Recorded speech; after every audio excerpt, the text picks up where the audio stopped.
ஏன்டா போகுது? கறி இருந்தா போவோம். அப்பா அதுக்கு சுத்த சைவம்யா. ஏ நீலவேணி பால்கோவா வாங்கிட்டு வந்துட்டு வாட்டர் பாட்டில் எடுத்து மேல வா. சரிக்கா. கேட்டியா?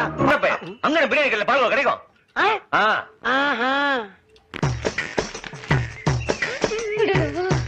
எனக்குதான் லெக் பீஸ். எனக்கு ஒரு கால் உனக்கு ஒரு கால். கட்டதடி. ஒரு கால் அம்மா பார்த்துட்டா மூக்கால அழ வேண்டியதா இருக்கும். கட்ட போடாம சாப்பிடு. நான் காலை கெட்டு கோழி காலை பிச்சு உதறா இருந்து பாரு. நான் சொன்ன நம்புனியா? ஐயோ ஐயோ ஐயோ. ஏனுங்க இது என்ன வேணுங்க? நீங்க எப்படி மேல வரீங்க? தத்து போடுவேன். ஓடு.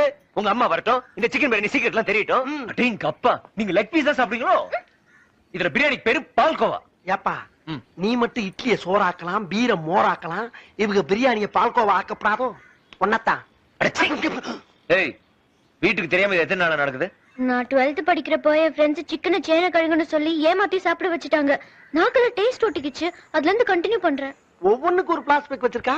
ஒரு நாளைக்கு 2 பொட்டலம்.